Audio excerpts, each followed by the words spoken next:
Vamos, vamos abrir lá em 1 João, ainda é o assunto que o Senhor tem falado ao meu coração. 1 João capítulo 2.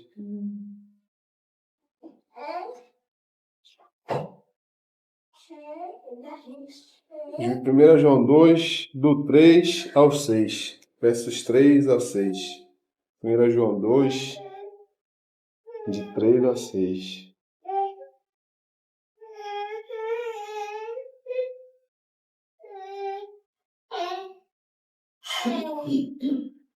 Amém? 1 João 2, de 3 a 6. E nisto sabemos que o conhecemos, se guardamos os seus mandamentos. Aquele que diz, eu o conheço, e não guarda os seus mandamentos, é mentiroso, e nele não está a verdade. Mas qualquer que guarda a sua palavra, o amor de Deus está nele verdadeiramente sendo aperfeiçoado.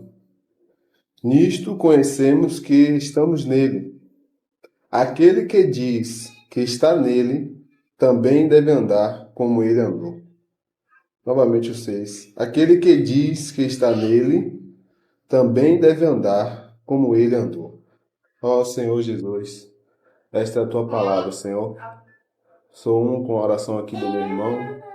Que o Senhor nos conduza, que a tua voz seja audível, que o Espírito da tua palavra possa tocar em nossos corações, que possamos estar sensíveis e respondermos sim ao que o Senhor fala conosco nessa manhã, Senhor. Nós pedimos e suplicamos, fala conosco em nome de Jesus. Amém. Irmãos, como eu tenho falado, né, esses últimos dias sobre essa carta de 1 João, né, carta a qual o apóstolo João escreveu aos irmãos ali em Éfeso. Essa semana foi bem interessante porque eu fiquei somente nesses 3 versículos, né? Todos os dias eu lia só esses 3 versículos, dos 3 ao 6, porque falou muito profundamente ao meu coração, né? E aí no meio da semana eu tentei estudar Jonas. Eu falei, acho que não é isso não, vou estudar Jonas. E aí quando eu comecei a ler o livro de Jonas, eu entendi que eu estava sendo igual a Jonas. Estava fugindo. Aí o Senhor disse, não, você está agindo igual a ele, volte. Então eu voltei para 1 João novamente, né? Porque o Senhor ainda tem algo um pouquinho a mais a falar, né? Aos nossos corações sobre isso. Nós falamos um tempo atrás sobre a vida dos filhinhos, né? Não vou mencionar ainda sobre jovens e pais, mas é interessante ver esse progresso na caminhada cristã, esse desenvolvimento, sabendo que dentro do Filho de Deus há a vida do Espírito, né? E essa vida ela precisa crescer. Eu quero falar um pouco, iniciando, sobre o contexto dessa carta, né?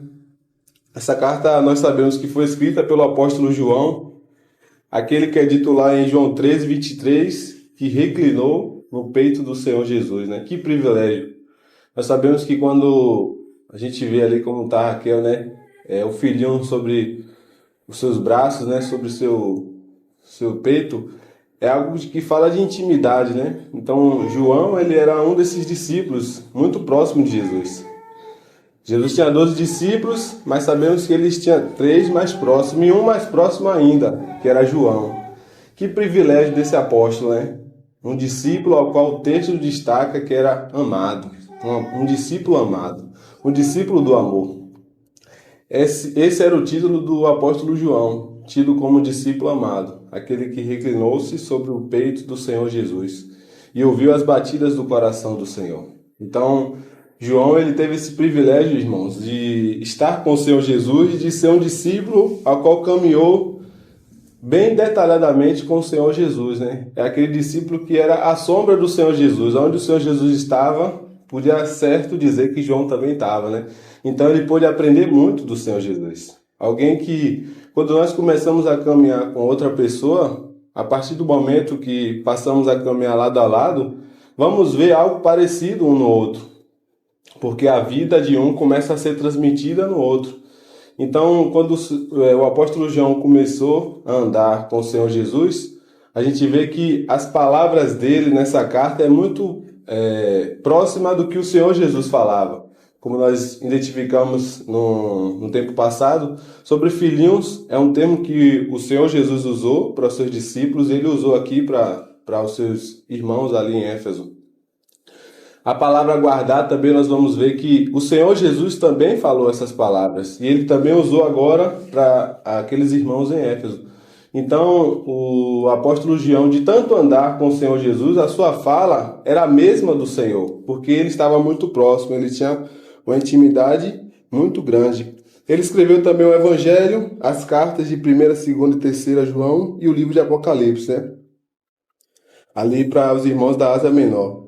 Nós vemos que no primeiro capítulo, ela não tem saudação, como é de costume de cartas do apóstolo Paulo, né? Toda a carta, geralmente, ela começa com a saudação, graça e paz, irmãos, graça e paz e misericórdia. Essa carta, especialmente, ela começa falando sobre Jesus, sobre quem o Senhor Jesus é. Ele começa a falar que o que desde o princípio, o que ouvimos, o que vimos com os nossos olhos, o que temos contemplado e as nossas mãos tocaram a palavra da vida. E ele começa a narrar no capítulo 1 acerca de quem o Senhor Jesus foi, aquele a quem eles tiveram acesso plenamente, quem o Senhor Jesus é, porque ele fala que Deus é luz. E engraçado, irmãos, que na Bíblia tem 3 definições de quem é Deus no Novo Testamento. Primeiro fala que Deus é Espírito, em João 4, 24, né? Fala que Deus é Espírito. Importa que os verdadeiros adoradores o adorem em Espírito e verdade. João 8 fala que Deus é luz. Então, Deus é luz. E aqui em 1 João fala que Deus é amor. Então, nós temos 3 definições no Novo Testamento de quem Deus é. Deus é Espírito, Deus é luz e Deus é amor. E aqui nessa carta de 1 João, o que é que ele tentava combater, irmãos? Qual era o perigo daquela época? Como todo desafio da caminhada cristã. Nós vemos que eles falam nessa carta, depois os irmãos lerem essa carta, porque ela é muito pequena e dá para ler em 10 minutos, mais ou menos 15 minutos. Ele fala sobre a vida eterna, né? Um dos pontos que ele aborda bastante desse livro é a vida eterna. Por quê? Existia algo naquela época que eles tentavam combater, que estava se infiltrando no meio das assembleias e corria um perigo com que na caminhada esses irmãos naufragassem na fé. E esse mesmo perigo que existia naquela época é o mesmo perigo que existe nos nossos dias atuais, que é o conhecimento, a busca do conhecimento. Naquela época e ainda hoje é conhecido, né, no grego como gnós, ou gnosticismo, que é o conhecimento. Isso, irmãos, é um grupo de heresia que pregava que Jesus não era Deus.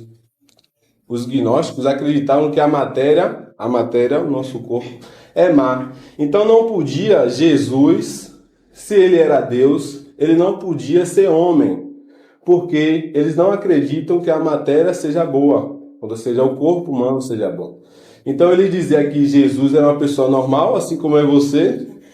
Quando ele teve 30 anos, que ele se batizou, o Espírito de Cristo passou a habitar nele. E quando ele estava prestes a morrer, o Espírito de Cristo deixou ele e ele morreu como um homem natural. Era isso que os gnósticos pregavam. E por isso que no capítulo 4, se os irmãos abrirem rapidinho um pouco aí, virar a folha, ele vai dizer aqui no capítulo 4, versos 2. 4:2. Nisto conhecereis o Espírito de Deus. Todo Espírito que confessa que Jesus Cristo veio em carne é de Deus. E todo Espírito que não confessa que Jesus Cristo veio em carne não é de Deus. Mas este é o Espírito do Anticristo, do qual já ouvimos que há de vir, e esse que está já no mundo. Então esse Espírito do Anticristo, que operava no meio dessa heresia, que era o gnosticismo, era o mesmo que o apóstolo Paulo combatia ao enviar suas cartas. Ele também tinha esse mesmo temor, que essa heresia fosse infiltrada no meio da assembleia, de que o Senhor Jesus não era Deus, ele não era homem e Deus em um corpo só. Ele passou a ser Deus quando foi batizado, quando recebeu o Espírito ali no batismo, e prestes a morrer, o Espírito de Cristo deixou ele, e ele morreu como um homem natural. Era isso que eles criam. E outro ponto que eles criam é sobre o conhecimento. Eles acreditavam que uma pessoa só podia ser salva com conhecimento. Então você não era salvo se confessasse o Senhor Jesus, como as Escrituras nos ensinam, né? Se confessar e crer, será salvo. Eles criam que a busca pelo conhecimento gerava em nós a salvação, a vida eterna. Então, não era por crer, não era pela fé. A Bíblia fala que pela graça sois salvos por meio da fé. Mas essa heresia, que são os gnosticismos, eles pregavam que o conhecimento gerava a salvação. Então, não competia você buscar por uma vida interessante, uma vida reta. Basta você ter conhecimento. Se você tiver conhecimento, você é salvo. Se você não tem conhecimento, você não é salvo. Era isso que eles pregavam. Então, por isso que quando ele começa o livro de 1 João, ele começa falando sobre a pessoa do Senhor Jesus. E ele começa a dizer, ele nós vimos, nós tocamos. Ele nós vimos que ele é Deus. Ele é a palavra da vida. Ele é a verdade. Então, por isso, irmãos, que essa carta é um tratado teológico. Ela não é uma carta como as do apóstolo Paulo. É uma carta de exortação e conselho para que essa heresia não roubasse a fé dos queridos irmãos ali em Éfeso. Então, quando ele começa, assim como a carta aos Colossenses, se vocês lerem a carta aos Colossenses, percebe que há esse mesmo tom do apóstolo Paulo quando escreve aos irmãos em Colossos. Ele começa falando sobre o Senhor Jesus, que ele é a imagem do Deus invisível, aquele que está acima de todo o principado, de toda a potestade. E o apóstolo João, ele também, porque só há um caminho da heresia ser combatida, falando de quem o Senhor Jesus é. Não existe outro caminho que vença a heresia a não ser a vida do próprio Senhor Jesus. Então, por isso que aqui há um objetivo muito claro, quando ele começa a endereçar essa carta, de falar de quem o Senhor Jesus é e da experiência que ele, como discípulo amado, teve em tocar, em ver o verbo, a palavra da vida. E por isso que aqui no verso 4, ele diz, 3 e 4 ele fala, nisto sabemos que o conhecemos, se guardamos os seus mandamentos. Aquele que diz, eu conheço, e não guarda, esse conhecer e não guarda, ele está se tratando justamente desse grupo, dos gnósticos, porque eles apenas se preocupavam em ter conhecimento, mas não em guardar a palavra. Nós sabemos que o guardar, ele está acima do conhecer. Nós podemos ter uma vida só de conhecimento, assim como esses gnósticos, mas ele fala ainda mais, conhecer e guardar. Porque aquele que conhece e não guarda é mentiroso. E nele não está a verdade. Então, irmãos, era isso que o apóstolo João ele tentava combater. O cuidado e zelo com aqueles irmãos era de fato com que essa heresia não fosse infiltrada, né, naquela assembleia e rompesse os rudimentos da base cristã, né, a solidez da base cristã. Como eu citei um pouco antes, quando um discípulo ele começa a andar com o mestre, muito provavelmente, ou quase 100%, ele vai reproduzir aquilo que ele aprendeu do seu mestre. Quando alguém começa a caminhar conosco, lá no interior, né, nós tínhamos um grupo de embaixadores do rei, né? E certo dia eu tomei uma atitude, estava jogando bola assim, tomei uma atitude. E aí, depois de um tempo, o mesmo menino que caminhava comigo reproduziu a mesma coisa. E eu pude entender, falei, rapaz, por que ele teve aquela atitude?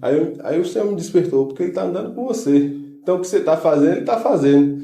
Então eu entendi que quando uma pessoa começa a caminhar lado a lado com outra, ele irá reproduzir aquilo que ele está aprendendo, aquilo que ele está vendo, aquilo que ele vê e ele botou como referência, logo ele vai reproduzir. Quando a gente vê um filho de um irmão, de uma irmã, embora os pais não estejam, e ele toma uma certa atitude, seja correta ou não, aquela atitude pode ser, não é que seja, mas pode ser um reflexo daquilo que ele está vendo em sua casa, né? A depender da sua conduta, do seu comportamento.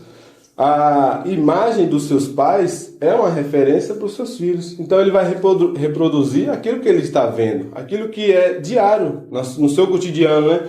A forma como trata, a forma como conversa, a forma como lidar com as circunstâncias. Então, ele reproduz, o filho reproduz aquilo que ele vê em seus pais. como um discípulo reproduz eita, aquilo que ele vê no mestre, certo? Então, João, irmãos, era exatamente isso. E ele fala as mesmas coisas que o Senhor Jesus falava. João 8:31. Vamos abrir dois textos aqui rapidamente. João 8:31. Vamos abrir João 8:31 e João 14:21. João 8:31 e João 14:21 depois. O irmão pode ler João 8:31, depois João 14:21. A gente vai ler alguns textos. 8:31. 8:31. Disse, pois, Jesus aos judeus que haviam crido nele: se vós permanecerdes na minha palavra, sois verdadeiramente os meus discípulos. João 14, agora 21. João 14:21 agora. Aquele que tem os meus mandamentos e os guarda, esse é o que me ama. E aquele que me ama será amado de meu Pai, e eu o amarei e me manifestarei a ele. Amém. Então, irmão, você percebe que a linguagem é a mesma, né? A linguagem que ele ouvia do Senhor Jesus sobre guardar, é a ênfase de guardar, que ele tanto ouvia do Senhor Jesus. Aquele que me ama guardará minhas palavras, né? Aquele que tem meus mandamentos e os guarda, esse é o que me ama. Então, era o mesmo que ele dizia aos irmãos em Éfeso: olha, se vocês guardar os mandamentos, verdadeiramente vocês são filhos de Deus. E a palavra de Deus está em vós. Mas se vocês virem por conhecimento, você é mentiroso. E em ti não está a verdade. Era essa a preocupação, que aquela assembleia não caminhasse por conhecimento, por saber que Jesus era, mas tivesse uma experiência de relacionamento com o Senhor Jesus, daquilo que ele também experimentou e viu. E engraçado, irmãos, que de fato, quando alguém começa a caminhar conosco, o que é que essa pessoa observa? Ela observa como a gente anda, ela observa o que a gente fala, ela observa o nosso comportamento, ela começa a observar como eu lido com as circunstâncias e automaticamente vai gerando a impressão num discípulo, aquele que está ali acompanhando e observando. Ele vai observando detalhadamente cada circunstância, a forma como lidar com cada situação e vai gerando, reproduzindo dentro dele um caminho que busca seguir a mesma forma. E certa vez eu ouvi um irmão falar algo interessante. Ele falou assim, sabe por que hoje em dia nós não vemos, né, a passar do tempo, não vemos mais discípulos, não vemos mais filhinhos? Porque temos tanto pavor de quem nós somos que não queremos reproduzir outro igual a mim mesmo. O irmão falou certa vez, eu não reproduzo um filhinho porque eu tenho um pavor de quem eu sou e eu não quero ver outro igual a mim. Ou seja, eu não quero ver outro que faça as mesmas coisas que eu faço. Então, por isso que muitas vezes não há em mim desejo de gerar um filho. Porque a minha conduta é tão limitada e rasa, porque se eu reproduzir outro, vai ser outro raso igual a mim. Então não faz sentido eu querer ver outro igual a mim. Então por isso que essa decadência hoje de filhinhos na Assembleia. Não queremos reproduzir outro igual a mim mesmo. Eu não quero ver outro igual a mim. Então eu prefiro me acomodar. Porque quando nós começamos a gerar filhos, a tendência é que ele comece a enxergar como exemplo, não como um ídolo, claro, como exemplo, e comece a seguir os mesmos passos. Só que se em mim há temor de quem eu mesmo sou, como é que eu vou gerar outro igual a mim mesmo? Então esse irmão um dia falou sobre isso, né? Por isso que a cada dia, a cada ano que passa, é raro ver discípulos, filhinhos na igreja, porque não queremos ver outro igual a nós mesmos. Então temos pavor de gerar alguém que vá reproduzir a mesma coisa que eu faço. Então é um alerta para nós, irmãos, porque se temos falado sobre esse tema, né, de filhinhos, e o Senhor ele começa a colocar pessoas em nosso caminho, no caminhar essa pessoa vai refletir as suas ações. E se você não é conduzido a um local de busca ao Senhor, essa pessoa talvez ela possa seguir esse mesmo caminho. E ela fique rasa como você, como eu. e ela não consiga progredir a uma vida de jovem e de paz. Porque o alimento que você tem dado a ela é um alimento muito limitado. Então você está limitado, automaticamente você está limitando outros. Então, ele, por andar com o Senhor Jesus, não poderia ter uma vida limitada, porque ele andou com o Mestre. Então a gente vê que João, na velhice, ainda produzia frutos. Ele ainda tinha uma vida que, de fato, testemunhava do Senhor, porque ele entendeu que era amar até o fim, como o irmão falou aqui. Ele ouviu do Senhor Jesus essa palavra, então gerou esse mesmo sentimento no seu coração. Então, a vida do Mestre, ela refletia no seu discípulo, como em nós, se de fato nós estamos desejosos em ter filhinhos e discípulos na caminhada cristã, esses discípulos, eles vão nos copiar em algumas coisas e gerará em nós temor ou alegria de ver um filho de Deus caminhando em progresso espiritual. Então, é para nós refletirmos sobre isso, irmãos, porque, de fato, a nossa vida, ela emana na Assembleia, emana naqueles que estão ao nosso redor. Na minha esposa, para mim que não tenho filho ainda, a minha vida está diretamente ligada ao comportamento da minha esposa. Então, à medida que eu não tomo uma posição, ela não enxerga um modelo. Então, uma cabeça que não governa o corpo, ele anda sem sentido, sem propósito. Mas quando uma cabeça está alinhada, direcionando o corpo, esse corpo tem caminho, tem direcionamento e não anda de maneira aleatória. Então, precisamos ter cuidado quando começamos a caminhar com alguém. Entender que nessa caminhada, essa pessoa irá nos copiar em alguma coisa. E aí nós precisamos, de fato, ir aos pés do Senhor para que não gere nenhum impacto negativo, né, na vida desse irmão ou dessa irmã que caminha conosco. E sobre esse tema que ele aqui aborda nesses textos, né, sobre guardar, queria falar e frisar um pouco mais sobre essa palavra, né, guardar. O que nós entendemos sobre guardar? E eu comecei a refletir, né, o que é guardar? O que nós guardamos? Pare para pensar, o que é que você guarda geralmente, né? Dinheiro, o celular, deu logo certo. Dinheiro, o celular, né? Coisas que nós achamos que é valioso, né? O que nós não achamos que é valioso, o que é que a gente faz? Deixa em qualquer lugar. Mas o que entendemos que para nós foi sacrifício, a gente não deixa à toa. A gente guarda com muito zelo, com muito carinho, né?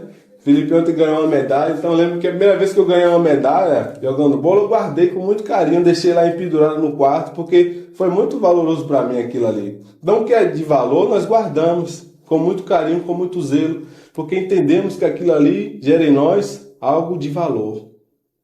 Então quando eu comecei a pensar sobre guardar, e essa palavra ele fala aqui, como o Senhor Jesus, né? Se guardardes os meus mandamentos. Então o que é guardar, irmãos? Então, guardar, eu pensei em outra pergunta. O que eu entendo como valor? Será que a palavra de Deus é um valor para mim? Porque para mim fazer sentido guardar, eu tenho que enxergar como valor. Se a palavra de Deus aos meus olhos não é valorosa, que sentido tem eu guardá-la? Se eu olho a palavra de Deus como algo normal, que sentido tem eu aplicar em meu coração? Se não tem valor. Então, eu olho como um livro acadêmico ou qualquer outro livro, mas não como algo de valor. Porque se eu tenho como valor, eu guardo. Assim como você guarda aquelas coisas preciosas que você tem em casa, porque entende que é valoroso, se olhamos para essa palavra e não enxergamos nela valor, ela nunca será guardada em nosso coração. Então, a palavra de Deus é guardada na medida que entendemos que é o valor que ela tem. Se eu entendo que ela tem muito valor, ela está guardada em meu coração em muita quantidade. Se eu entendo que ela tem pouco valor, ela está guardada em pouca quantidade. E se eu entendo que ela não tem valor nenhum, então há zero de guardar no coração. E guardar, irmãos, não tem nada a ver com conhecer, porque aqui a gente está diante de uma heresia que muito conhecia, mas que não guardava.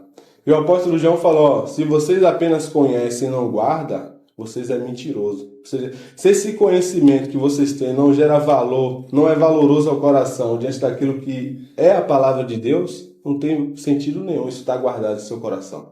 Então nós guardamos, irmãos, a palavra na medida que entendemos que ela tem valor para nós. qual valor a palavra de Deus tem tido na nossa caminhada? Eu tenho entendido que todo dia essa palavra tem valor, ela é rica, ela é poderosa, então é o nível que eu guardo em meu coração. Agora, se eu entendo que é um livro normal, que não tem tanto valor assim, então faz sentido eu guardar, porque a minha visão sobre ela é que não há tanto valor, não é uma riqueza, então não faz sentido muito guardar. Nós guardamos joias, dinheiro, relógios, porque entendemos que há valor nisso. Então nós temos que enxergar a palavra como algo precioso, né, que nos gera valor. Então nós guardamos com muito zelo.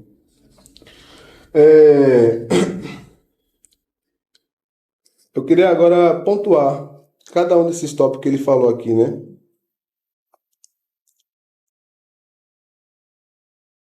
Essa palavra eu conheço e não guardo os seus mandamentos. É mentiroso. E nele não está a verdade. E aqui o verso 5. Mas qualquer que guardar a sua palavra, o amor de Deus está nele verdadeiramente aperfeiçoado. Nisto conhecemos que estamos nele. Irmãos, o que nós entendemos sobre amor? O irmão tem falado aqui, né, às vezes, sobre amor, né? O que nós entendemos sobre amor?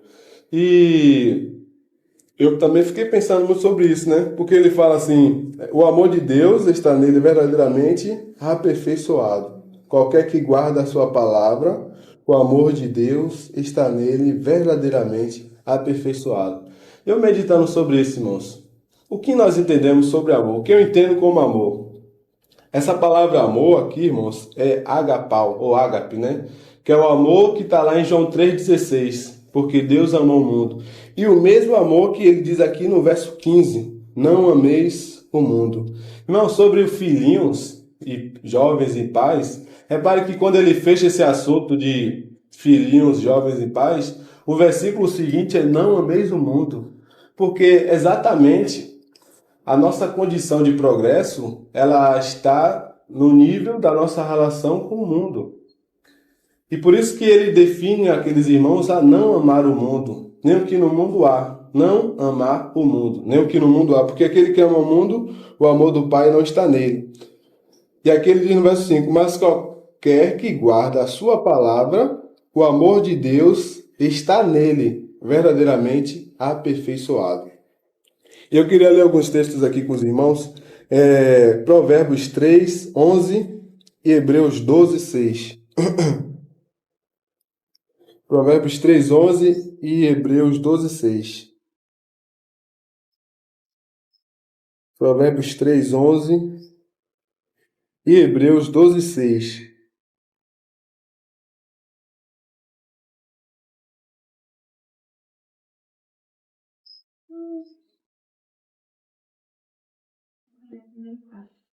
Provérbios 3, 11.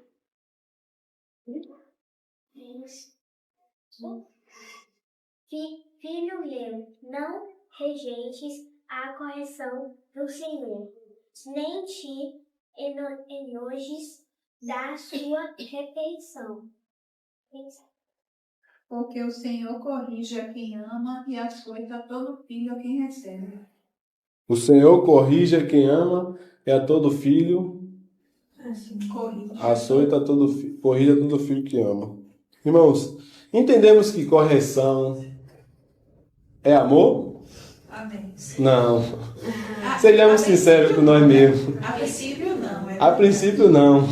Quando nós apanhamos, né, nossos pais, Só vem lá no futuro. lá no futuro, mas naquela hora ali, nós não enxergamos como amor aquilo ali. Nós não enxergamos como amor.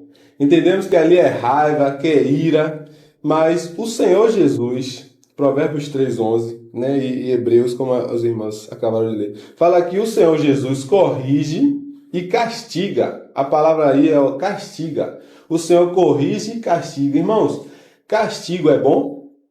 Não. Vamos ser sinceros, castigo é bom? É bom, Adão? Castigo nunca é bom. Mas é amor? Entendemos como amor? Não. Entendemos como amor? Não. Mas o Senhor fala que ele faz o que com quem ama? Corrige e disciplina. E aqui no verso 5 ele fala o que? O amor de Deus verdadeiramente está sendo nele aperfeiçoado. Irmãos, se nós queremos que a nossa vida seja aperfeiçoada, em algum tempo vamos ter castigos, vamos ter disciplinas, vamos ter provações, porque isso também é o amor de Deus sendo aperfeiçoado. Nós queremos entender que amor é quando uma bênção é nos dada. Amém. Tiago fala que isso é uma dádiva, mas o castigo, e quem diz aqui não sou eu, é a palavra de Deus, a irmã acabou de ler. O Senhor castiga e corrige a quem ama. O Senhor fala que levou o povo à Babilônia porque não ouviram. Vocês não ouviram a minha voz. Então eu vou conduzir a vocês à Babilônia. E Babilônia, irmãos, tipifica o mundo. E ali era local de sofrimento. Quando a gente vê ali também Êxodo, né, que o povo sai do Egito, quanto aquele povo ali foi açoitado pelos egípcios. Mas gerou fruto? Sim. Eles começaram a clamar ao Senhor e o Senhor respondeu, fruto de oração. Então, irmãos, na nossa caminhada, as correções que o Senhor nos dará e os nãos que o Senhor nos dará e as lições que o Senhor nos dará é para que o amor dele seja aperfeiçoado em nós. Então, se queremos de fato progredir na vida cristã, irmãos, vamos ter alguns açoites, vamos ter algumas circunstâncias difíceis, vamos ter algumas tribulações, vamos ter aprovações. Para quê? Para o amor de Deus ser aperfeiçoado em nós. Se nós queremos de fato ter uma vida de aperfeiçoamento, se nós não queremos continuar como estamos e progredir, então o amor de Deus vai ser aperfeiçoado. Como? Com disciplinas, às vezes com correções, às vezes com exortações. E isso, irmãos, é o amor de Deus sendo manifesto para aperfeiçoamento. Então, por isso, irmãos, que nós devemos ter temor quando nos vier uma correção, uma disciplina. E não, porque o texto de Hebreus 12, como a irmã acabou de ler, fala que o Senhor não trata quem é bastardo, ou seja, quem não é filho. Mas a filho, ele trata como disciplina e correção. Então, se nós entendemos que somos filhos e somos do Senhor, em alguns momentos da nossa vida seremos corrigidos, seremos castigados. E nisto também, irmãos, é amor. É a manifestação do amor de Deus. Assim como hoje, depois de grande, eu entendo a surra que eu tive no passado e entendo que de fato era necessário naquele momento. Mas na hora, como filhinho, como mente de criança, via como ira. Mas hoje eu entendo que era a correção de amor. Era o amor de meus pais sendo manifesto na correção. Então, quando o Senhor nos trata em disciplina, quando o Senhor nos trata em correções, quando o Senhor nos trata em provações, não em tentações, mas em provações, é o amor de Deus sendo aperfeiçoado. O caráter do amor de Deus ali é manifesto. Porque, irmãos, qual é o propósito da provação? Qual foi o propósito de Deus ter tirado tudo de Jó? Qual foi o propósito de Deus ter pedido a Abraão, o filho dele? Qual foi o propósito, irmãos? Você acha que depois que Jó passou por tudo aquilo, a sua vida foi a mesma? E como ele termina o capítulo 42, bem sei, Senhor, que tudo podes. Eu te conhecia de ouvir falar. Então, aquela perca que ele teve, embora o Senhor Jesus permitisse que Satanás tocasse nele, irmãos, ali também foi uma ação do Senhor tratando com Jó.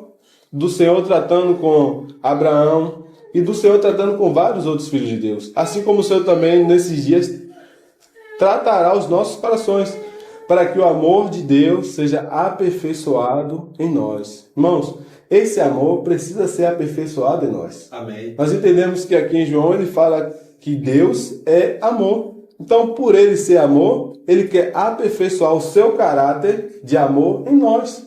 E esse aperfeiçoamento, irmãos, muitas vezes vai gerar desconforto, vai gerar dores, vai gerar aprendizados. Porque é normal uma criança sentir dor quando apanha, mas quando ela é adulto, aquela dor fortalece para que ela possa agora instruir outros, entender que aquilo que ela passou serviu de aprendizado. Então, irmãos, o amor de Deus, ele necessita ser aperfeiçoado em nós. E então, as lutas que nós enfrentamos hoje, as dificuldades que estamos passando hoje, as tribulações que às vezes estamos passando hoje, perguntemos ao Senhor se também isso não é a manifestação do amor. E talvez por ser filhinho ainda, nós não estamos discernindo. Estamos achando que estamos sendo justiçados, ou estamos sendo feridos ou magoados, mas às vezes pode ser o amor de Deus se manifestando para que você amadureça um pouquinho mais, para que você cresça um pouco mais, para que você enxergue um pouco mais. E estamos enxergando isso como ira, como castigo, como injustiça, mas nós sabemos que o nosso Deus não é injusto. E aqui fala que o amor de Deus, verdadeiramente, irmãos, é aperfeiçoado em nós. Então, irmãos, se nós queremos ter uma vida aperfeiçoada no Senhor, haverá desconfortos. Mas para que esse amor seja aperfeiçoado e possamos amadurecer e progredir no avanço espiritual. No verso 6, ele diz, e aqui eu queria ter um pouco mais de tempo, aquele que diz que está nele, também deve andar como ele andou. Interessante essa palavra, irmãos, porque ele vem numa crescente, né? Aquele que conhece, guarda, quem não guarda é mentiroso.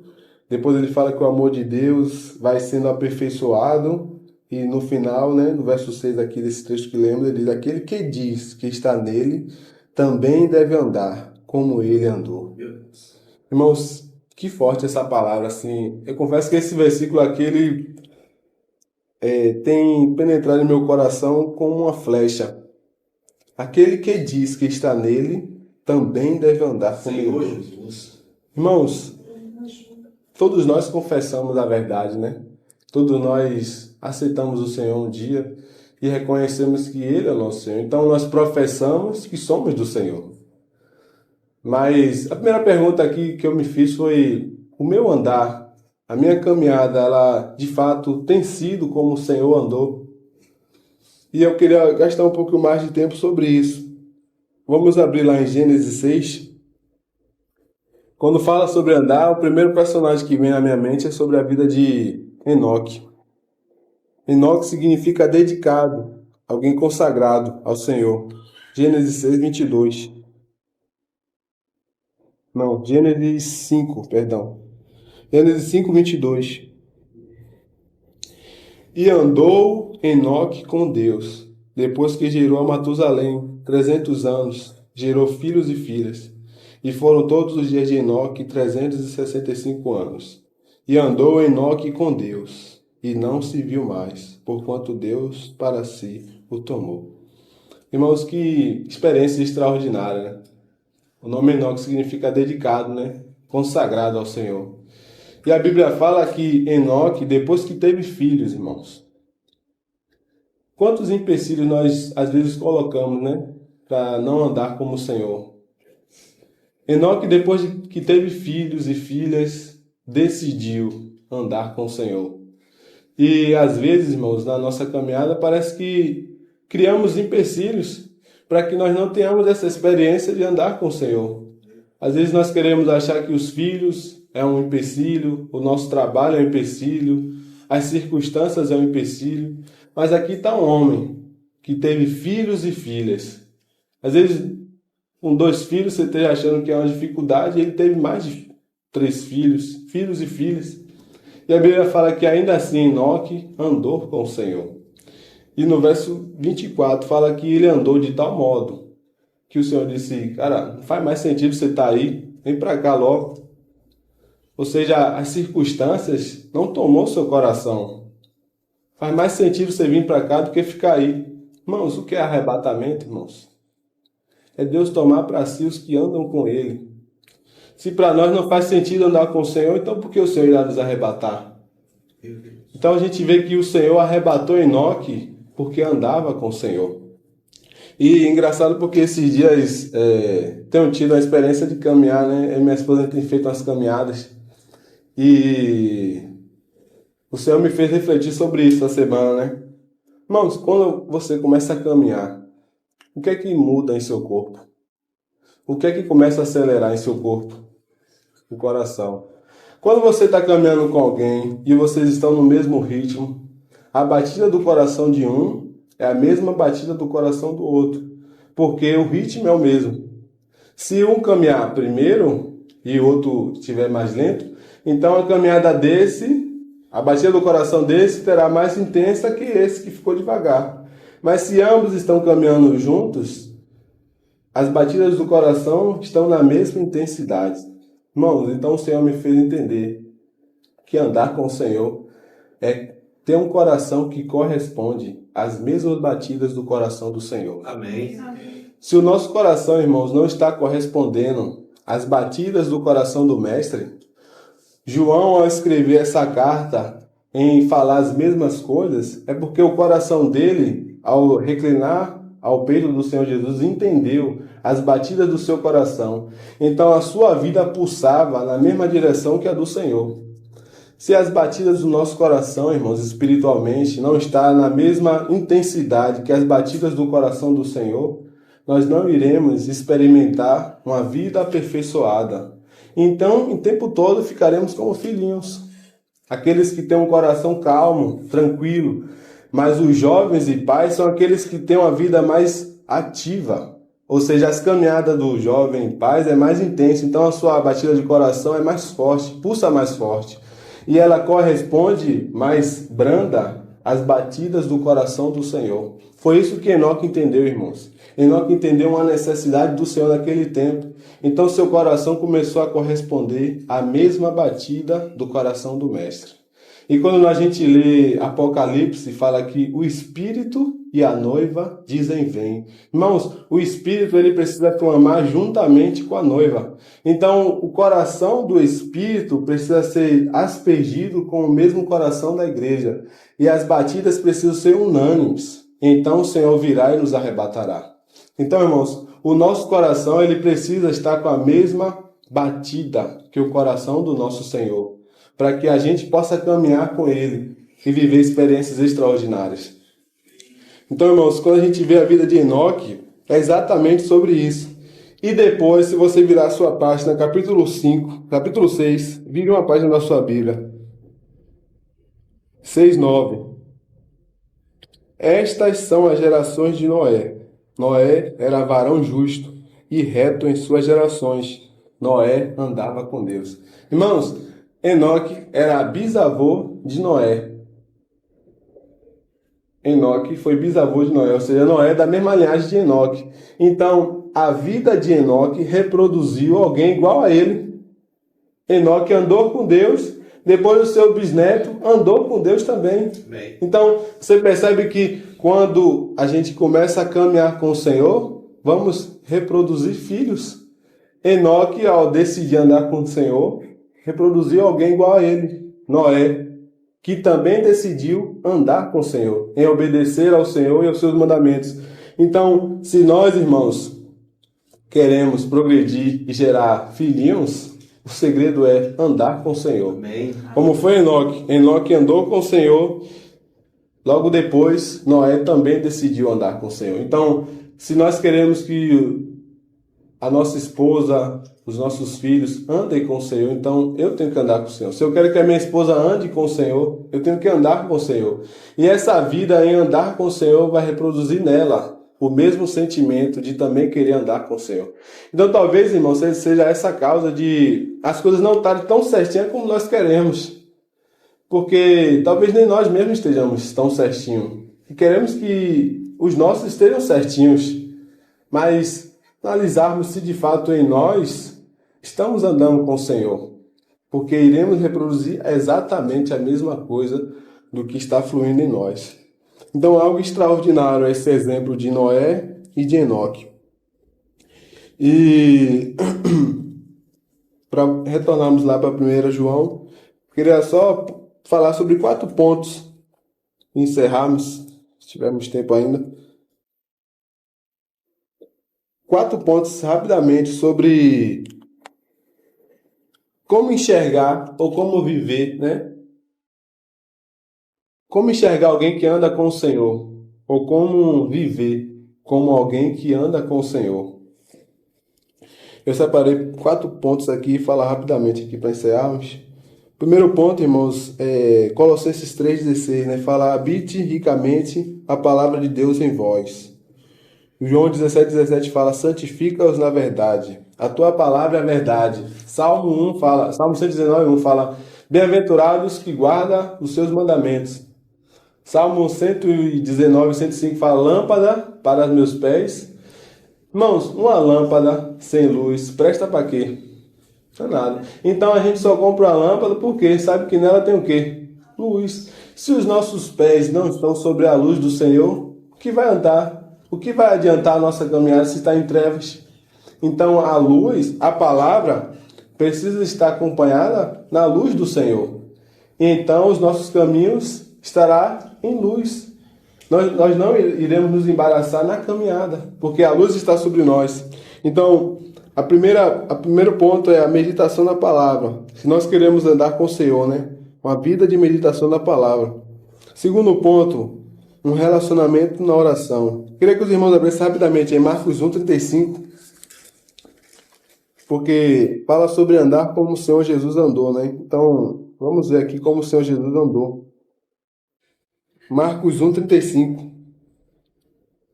Levantando-se de manhã muito cedo, estando ainda escuro, saiu e foi para um lugar deserto, e ali orava.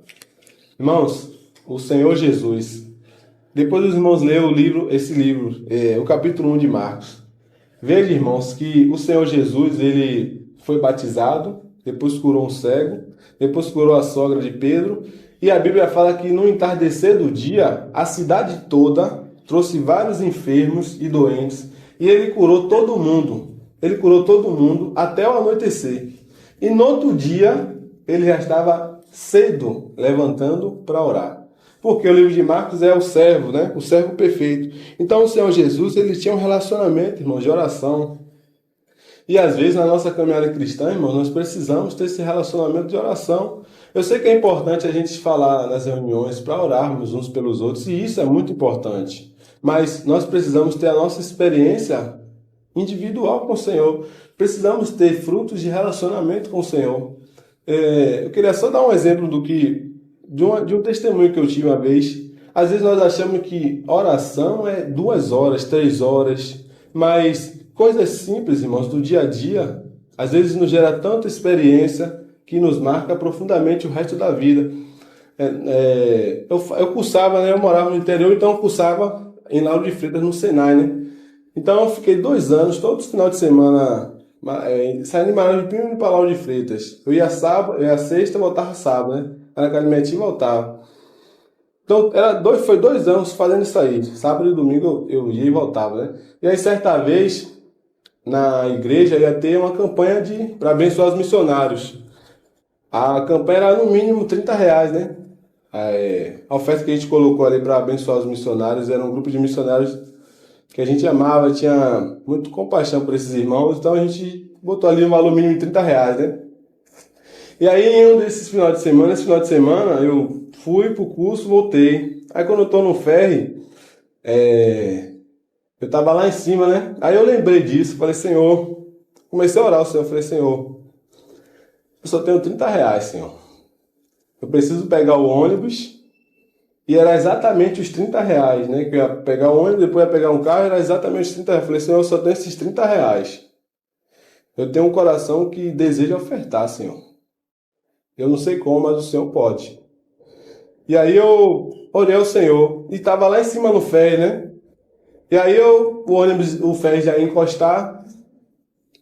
Aí eu peguei e comecei a descer, e orando ao Senhor, eu falei, Senhor, eu quero ofertar, não sei como. Comecei a descer, aí quando eu tava descendo, um rapaz, que eu nem sei de onde, falou assim, conheço você é filho de tal, eu falei, sou e tal. Falei, vou te dar uma carona até a cidade próxima ali. Falei, opa, graças a Deus, R$20. Era R$20 até a cidade, né? Falei, R$20 já economizei, Senhor, R$20 já boto lá.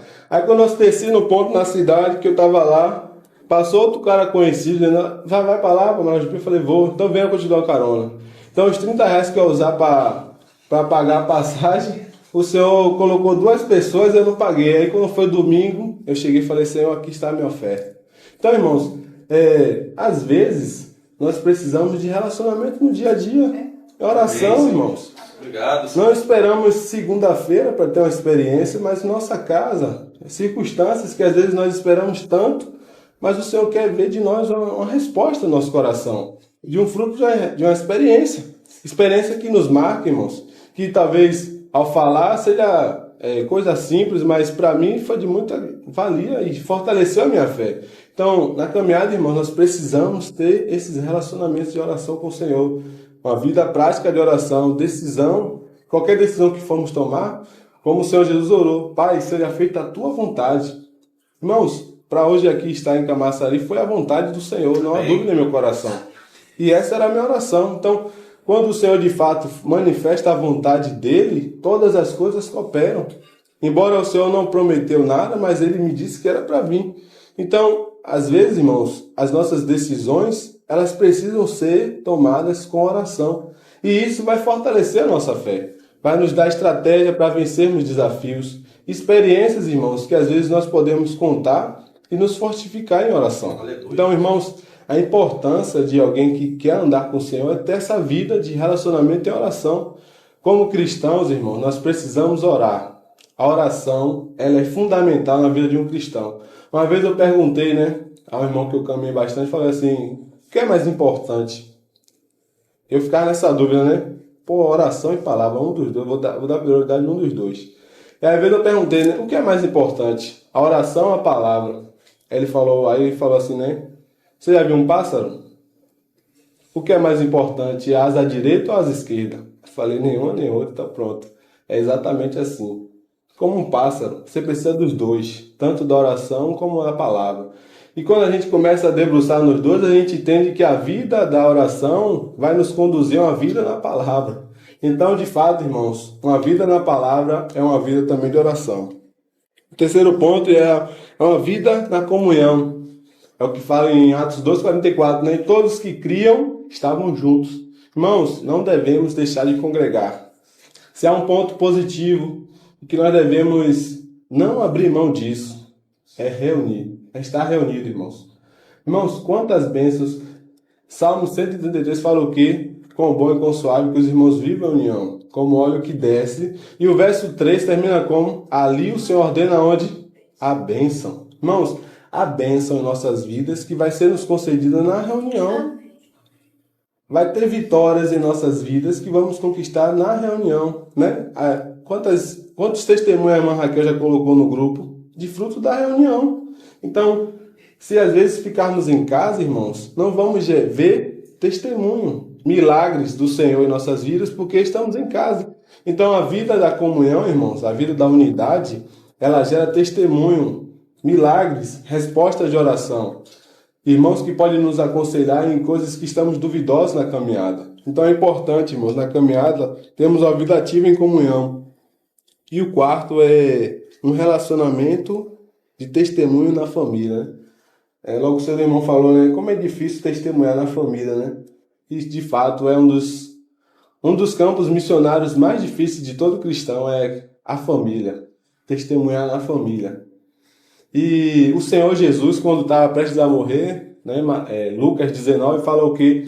Ele viu Maria e João, falou: mulher, eis aí o teu filho.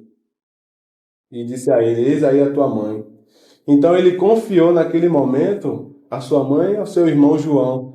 Então o Senhor Jesus, prestes a morrer, tinha zelo por sua mãe. Então ele tinha um relacionamento familiar muito positivo com os seus parentes, com sua família. Embora muitos não tinham um bom relacionamento com ele, mas partindo dele para com sua família, o relacionamento do Senhor Jesus era positivo. Então, nós, irmãos, como servos do Senhor, precisamos ter um relacionamento familiar positivo, que gere testemunho. Nós não podemos ter divisões entre nós mesmos com os nossos familiares, com a nossa esposa, com os nossos filhos, irmãos e irmãs. Precisamos ter um relacionamento, irmãos, saudável com a nossa família, de fato testemunhar o Senhor. Quantas famílias, ao olhar para nós, enxergam o Senhor? Às vezes nem nos fala, mas enxergam o Senhor, porque a conduta, e ali é pregado o Evangelho. O Evangelho está sendo pregado, embora você não saiba disso, mas a nossa vida, irmão, se há um bom testemunho, é pregado o Evangelho também. Porque existem várias formas de pregar o Evangelho. E às vezes nós achamos que pregar o Evangelho é só simplesmente ir na rua e falar do Senhor Jesus. Mas em nossa casa, em nossa vizinhança, com as nossas famílias, com os nossos amigos, parentes, colegas de trabalho, a nossa conduta também prega o Evangelho. Então, nós precisamos, irmãos, na nossa caminhada também ter uma vida de testemunho, que de fato manifeste que anda com o Senhor. Então, esses pilares, né, da meditação da palavra, do relacionamento de oração, de ter uma vida em comunhão, de um relacionamento de testemunho na família. E um dos versículos chaves, assim que eu termino, é Josué 24:15, né? Ele fala: eu e minha casa serviremos ao Senhor, né? Eu lembro que um mais jovem, né, mais novo, minha mãe, a gente fazia o culto doméstico, né? E a minha mãe reunia todo mundo e aí ela cantava um hino, né? Ela dizia assim, o hino que ela cantava era: eu e minha casa serviremos ao Senhor. Haja o que houver, a que preço for, eu e minha casa serviremos ao Senhor. E todos nós fomos evangelizados no caminho do Senhor. E isso hoje surtiu efeito grandioso em nossas vidas, que nos salvou de muitos perigos, de muitos perigos. Então, essa base familiar, irmãos, na luz do Senhor, em decidir, de fato, servir ao Senhor, ela pode nos salvar de muitas coisas. Então, que possamos fazer como Josué fez, né? Eu não sei a quem vocês vão servir, aos deuses estranhos, como ele fala em Josué 24:15, mas ele diz: eu e minha casa serviremos ao Senhor. E aí esse hino ele fala, né? A que preço houver, a que preço for, eu e minha casa serviremos ao Senhor. Então, irmãos, que nós possamos meditar um pouco mais sobre isso e que de fato possamos, né? Se confessamos que somos filhos, né? Ele diz, também deve andar como ele andou. Porque ao contrário disso, ele fala no verso 4. Aquele que diz que conhece e não guarda é mentiroso. Temos ele, irmãos, porque podemos viver uma vida mentirosa. Eu posso viver uma vida mentirosa. De mostrar aqui que conheço e na vida lá fora, né, no dia a dia, não testemunhar disso. E aqui João diz como um mentiroso. E às vezes nós achamos que mentir é só mentir. Mas às vezes mentir pode ser uma conduta de vida. Que diz que guarda, que diz que é do Senhor, mas na vida não anda como o Senhor andou. Então João define essa pessoa como alguém que é mentirosa. Então, que o Senhor guarde nosso coração, que possamos vigiar, né, em todo o tempo. Amém. E que o Senhor possa ter lucro na nossa história e possamos progredir na caminhada cristã. Senhor, nós te louvamos por esse tempo. Nós te louvamos, Senhor, pela tua palavra, Senhor. Nos ensina, Senhor, a andar como o Senhor andou. Amém. Senhor, que nível tão profundo, Senhor. Sim. Que nível tão alto, Senhor. Mas a tua palavra nos diz que o Senhor está conosco todos os dias, Senhor.